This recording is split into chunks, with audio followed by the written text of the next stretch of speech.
Well, welcome once again. This is the Doctor of Digital at the Doctor of Digital podcast. Welcome to the program because I had a great guest this morning. Been wanting to get this guy on for quite some time. This is Mindful Money Mastery and Prosperity, Joel Solomon's path to financial freedom. The show exists to transform your life and business through conversations that inspire, equip, and uplift. I connect busy people to powerful voices, authors, leaders, and world changers you need to know. What if lasting wealth starts with a shift in how you think about money? Joel Salomon proves that it's possible. As a finance and mindful money expert and master prosperity coach, he helps emerging and established entrepreneurs break through financial challenges. Joel is a finance and mindful money expert and master prosperity coach who helps people overcome obstacles standing in the way of their financial freedom. You'll hear Joel's powerful journey from traditional finance to a mindful, purpose driven approach to money. Ready to elevate your finances and your impact? Hope that you can connect with Joel and explore his speaking, coaching, and resources. Joel can support you, your team, and your audience in achieving lasting financial freedom with purpose. And with that, I want to welcome Joel to the program. How you doing today, Joel? Great to be here. Thank you so much, Mick, for having me. I really appreciate you. It's an honor and a pleasure to be here today. Well, the pleasure is all mine because, like I said, I've been trying to get you on the program for a while. I appreciate you taking out some busy schedule from your family, your work, and everything else that you do. But I really appreciate you spending some time. I'd wonder how you got from being a traditional finance expert to the expert in what you're doing in mind over matters. How did that come about? That's a great question, Mick. So, yes, I achieved my first dream in 2008, which was, if you asked me in 1993 what my dream was, I would have said hedge fund manager, money manager. And it took me 15 years, a lot of circuitous route to get there. Sure. And I achieved that dream. And I was doing that dream at my own hedge fund in 2015 when I went to a personal development course that completely changed my life. All right. At that personal development course, two things happened. First, we had a guest speaker speaking about stocks and stock options. And when he Mhm. spoke about stock options in particular, he made it sound easy. He said, you don't need much time, you don't need much money. This is how the rich people get rich, and options are essentially risk free. And I was sick to my stomach. There were people tapping me on the shoulder, whispering in my ear, Joel, does this make sense? Are options really risk free? So I was polite. We were polite. And after he was done, we went out of the auditorium. I told him, please don't do this. He has no idea about any of you individually. And Mhm. most importantly, no idea about your belief Yeah. that you could become rich using options. Now, the second thing that happened at that course was we were given a wooden board 2 inches thick, and we were told we're going to break it with our bare hand. Have you done it, Mick? No, I haven't done it. I've heard of it, but I haven't done it. There's a lot of fear in the room. There were Sure. 200 people, and the exercise was called Obstacles Are Illusions. And on one side of the board, we had our right, our biggest obstacle, and then on the other side, our ultimate goal, which stumped me for a while. And then it hit me. Make everyone in this room financially free. Make everyone in this room financially free. And then I broke the board like the other 200 people in the room that day. Went home that night and I couldn't sleep. First, the guy was in my head. And I realized if I could ever get up the courage to speak on a stage, because my biggest fear that day was public speaking, Okay. I could be of service, Mm, not lie to people, and tell them the truth about money. yeah. And then the second thing going on in my head at 4:30 in the morning was that wooden board staring back at me from across my bedroom. Make everyone in this room financially free. I think it hit me at 4:30. I jumped out of Mm. bed. I quickly got dressed. I was at my office in Midtown Manhattan before the sun rose, and I sent an email to my investors telling them I'm giving them their money back. I'm shutting down my fund. I Wow. figured out my true purpose in life. Jeez. That's amazing. And then you actually had the time to write about this. So I'm curious now how you that whole process came about because you've actually written this. So it's not a complete secret. You're telling people, right? Yeah, so I wrote my first book, Mindful Money Management, and then I wrote my second book, The Nine Money Rules Millionaires Use, both about this process of going from hedge fund manager to a prosperity coach to help people become financially free. And my first book was, well, I've been writing investor letters to Hmm. investors for 3 years, 10 pages every month, times 12 times 3 years. I have a 360-page book. I'm done. Yeah. Put it all together, take out the stock advice, Hmm. almost 300 pages, send it out to friends and family, and I got consensus. This is absolute crap. Please don't send it to anybody else. No one's going to read this. And that was my mom. Just kidding. That was the nice comment you got, right? The best one.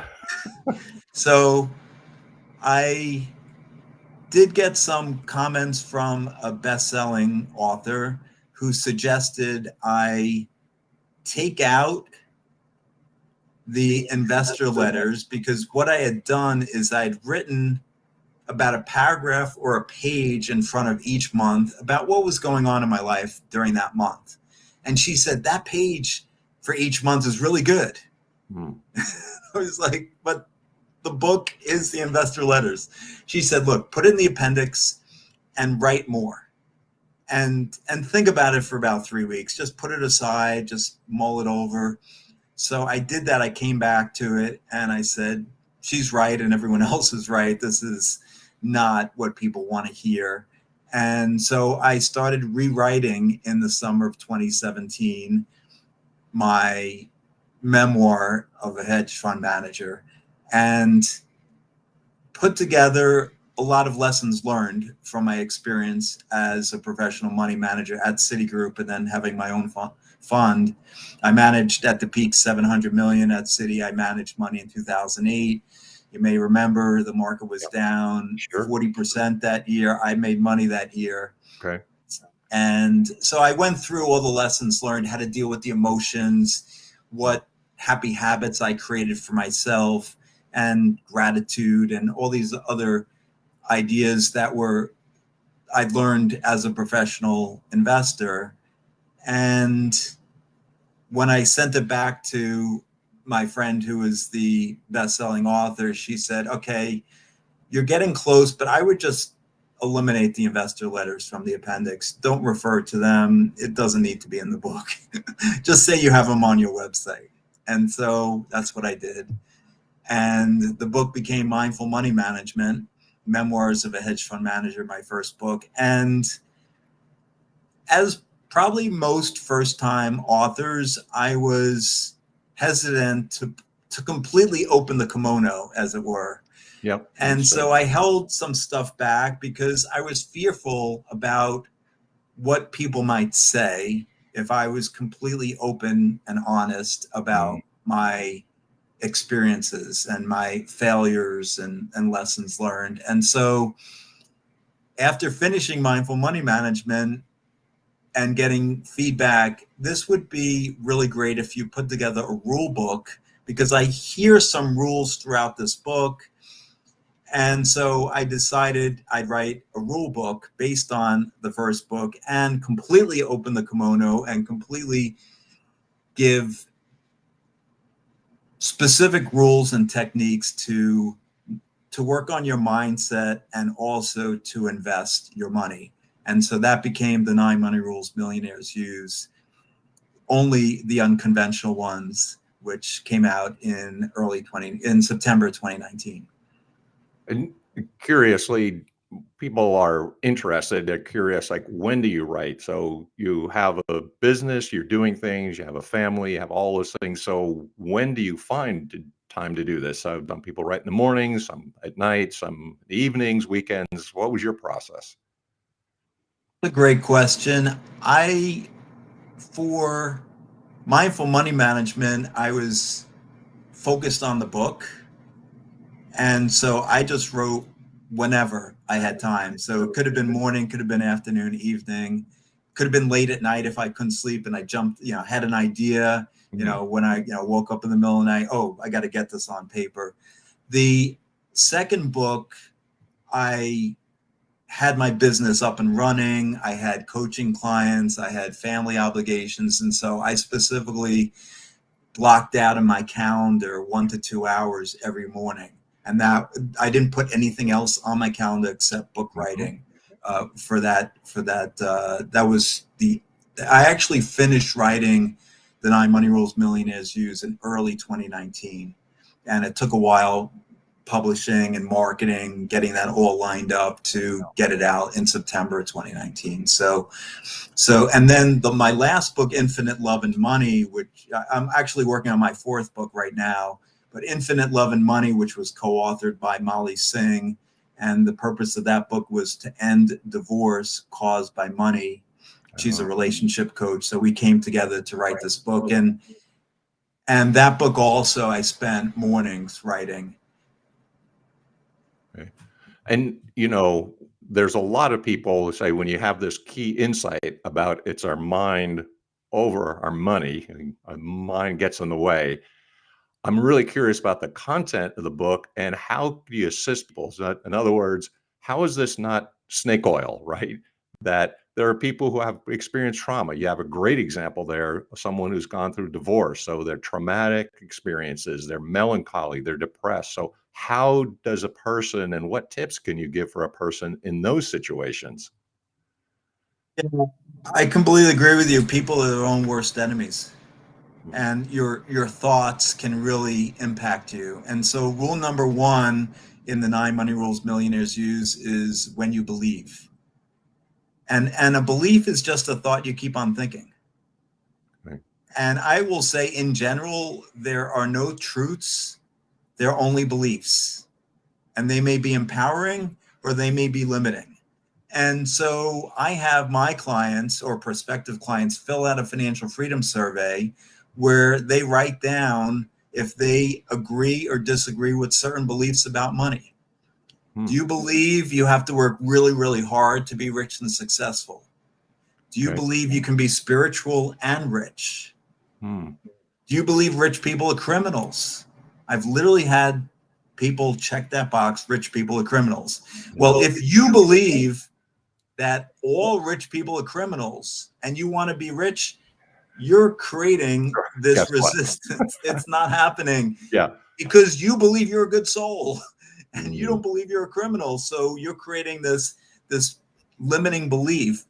And I will tell you personally, the richest people I've met in my life are the most kind, generous, caring, thoughtful people I've met.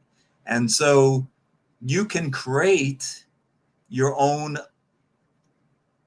life, your own limiting beliefs. And so you'll stop yourself from becoming the rich, successful person because of these limiting beliefs. So uncovering them can be helpful, but I'll also say that you don't need to uncover some quote unquote invisible limiting belief.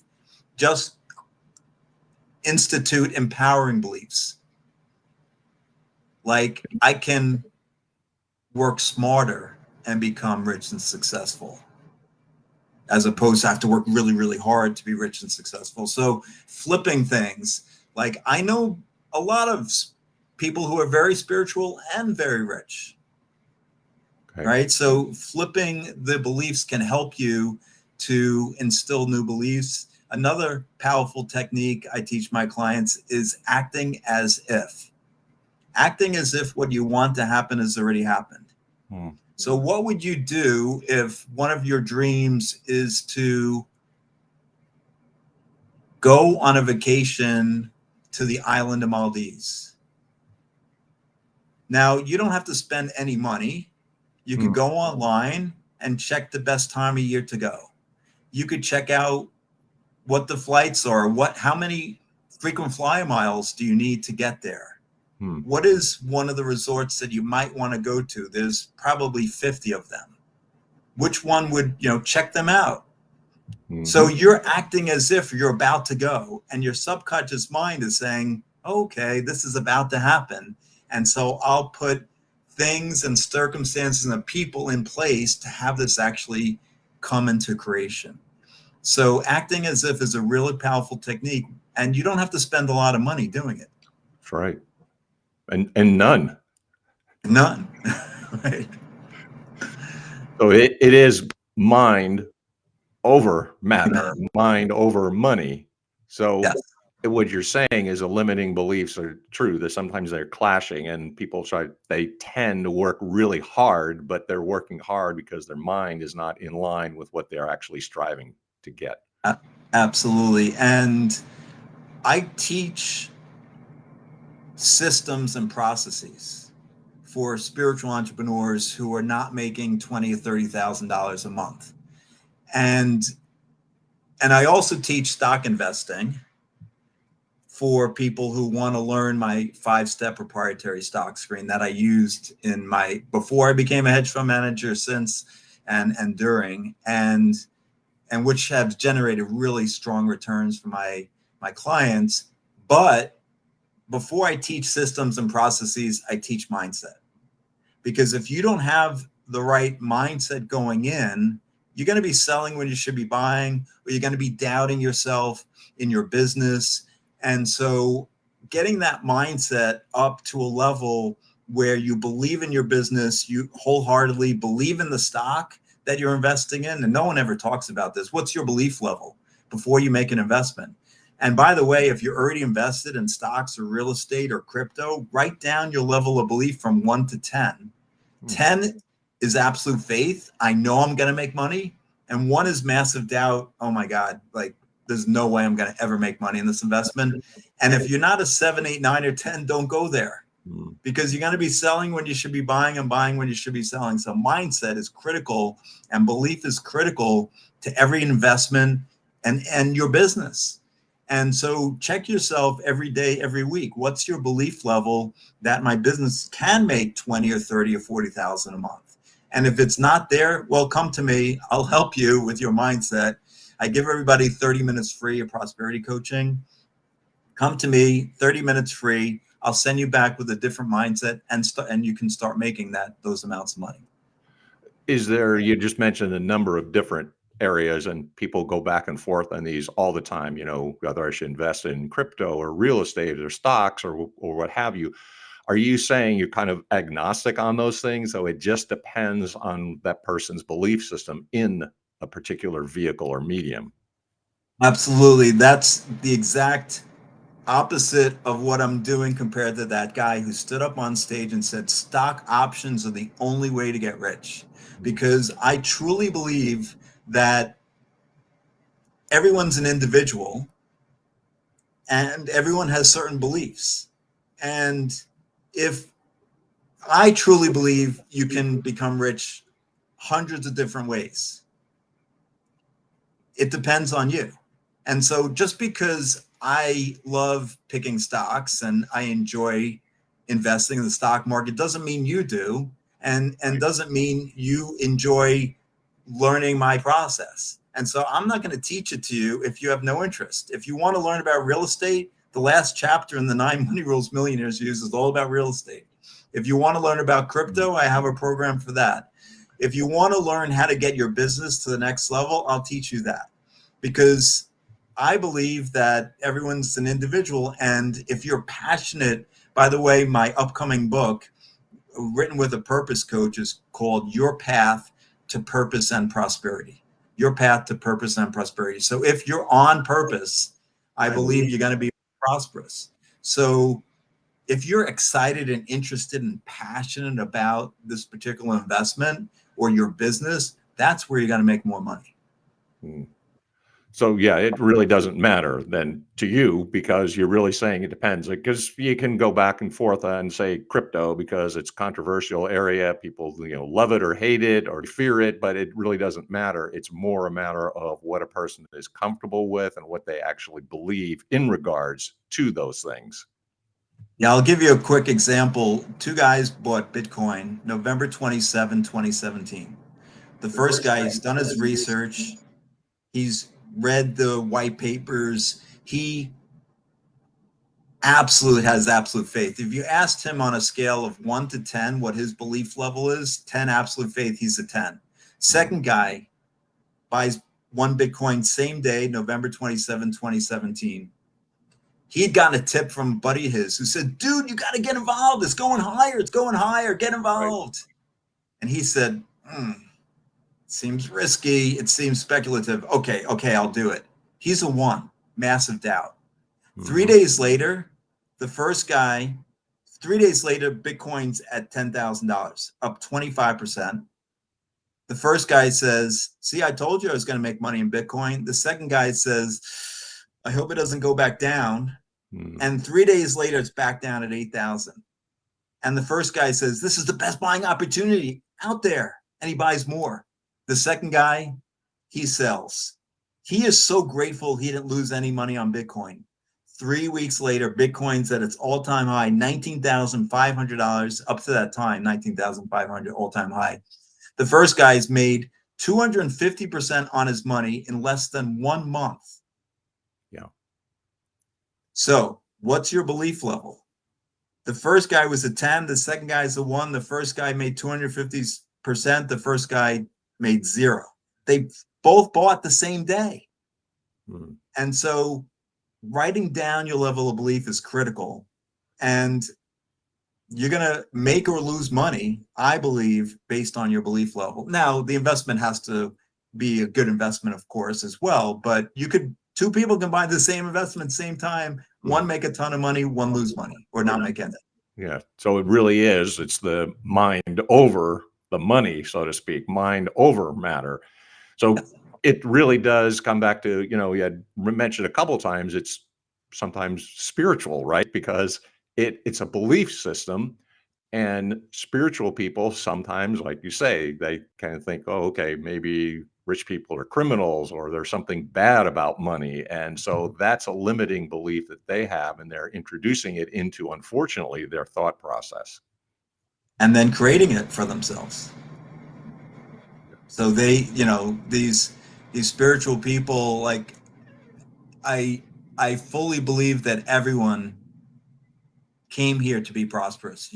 Prosperity is your birthright. And yet you're taught other things growing up, right? And so I've met many spiritual entrepreneurs that are really, really struggling because of their belief systems.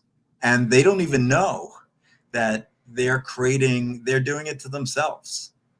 And so, look, if anyone's listening or watching this and is really struggling, just reach out to me, because I know I can help you. I've given people manifestation techniques. I also teach 11 different manifestation techniques. And I've taught people manifestation techniques which allowed them to manifest $10,000 in 11 days. And for people not familiar with manifestation, could you expand that a little bit and what that means?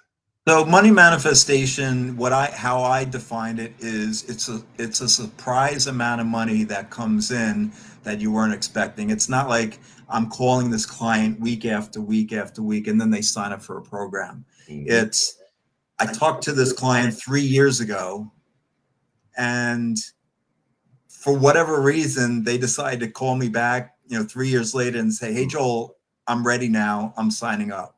That's a money manifestation. Or it could be, in my Money Miracles membership, members have manifested $2,451,000 so far. It could be, I'll give you some examples. IRS tax refund surprise. Somebody paid for an Uber ride for one of my members. Free coffee. Somebody sold their house for $100,000 more than it was appraised for. Somebody's husband got a surprise bonus for $50,000. So it's a surprise amount of money that comes in that you weren't expecting. That's what I call a money manifestation. And, it makes a whole lot of sense because I can confirm these things actually happen. I talked to somebody yesterday who was visiting a town, my mom's hometown, and we're visiting. Some guy came up to them and said, how much did your meal cost? And they told him, they said, oh, okay, well, welcome to this small little town. I'm going to pay for it. It's like it came out of the blue. Didn't know this guy at all, but just said, I'm your guest. I'm just going to be nice and friendly. They paid for their meal. It's like, who expects that, right? Right. So, yeah. So there's all kinds of ways that monies can manifest. And On my homepage of my website, Nathan, who did the fastest one. So I've been doing this for 8 years. I teach mindset, I teach manifestation techniques, I teach investing, and Nathan was the fastest to manifest $10,000 in 11 days, Hmm. and it was like he was really, really struggling. He wasn't making any money in his business.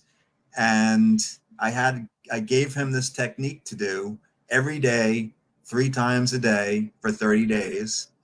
And he got a $5,000 gig for his business.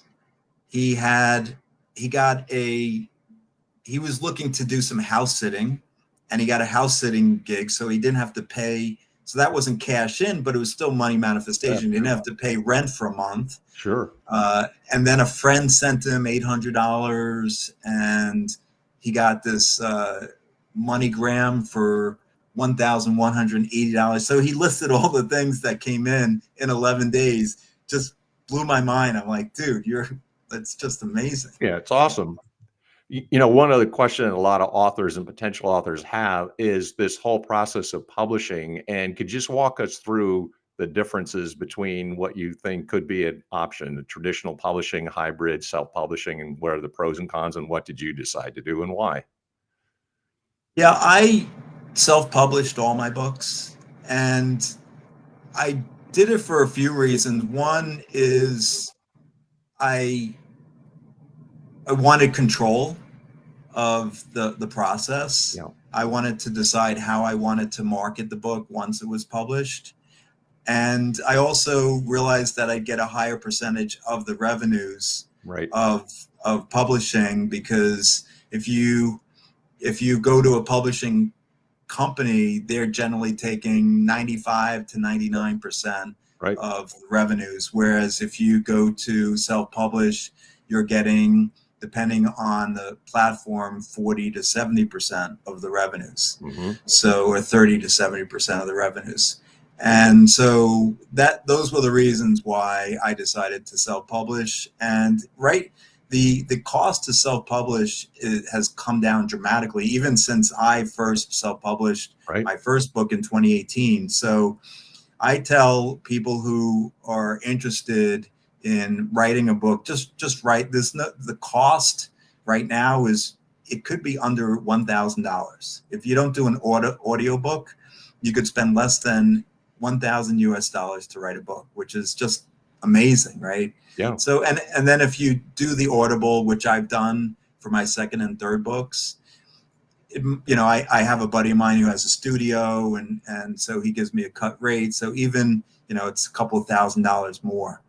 So in total, it could be like $3,000-4,000 to do an audio, digital copy, and paperback, and so it's very cost effective. Hmm. And look, I tell clients of mine who are thinking about writing books that it's you have a message, and you have something to say that people want to hear. And by you not putting it out there, you're doing the world a disservice, Yes. because there are people that will be helped by you Hmm. writing that book. And if you're hiding and not being visible, you're doing the world a disservice. You're being selfish. Yeah, I think it's I always tell people my 1960s idealism, make the world a better place, and people have very unique things to say, so get it out there. Joe, you've given us a number of tips and a number of things, so I really hope that what you can do is tell us about the books, where they're available, and of course, how do people reach out to you and how do they get in contact with you? So all my books are available on Amazon and on my website as well. My website is my company name, Salor Moore. So my company name is named after my daughters, Laur for Lauren, Mor for Morgan. So it's SALAURMOR.com. And all the books are there. You can sign up for your free 30-minute prosperity coaching call, where I anyone listening, I'm going to do something very special today I haven't done before. Anyone listening to this podcast, I'm going to give them an individualized roadmap to $10,000 in the next 30 days.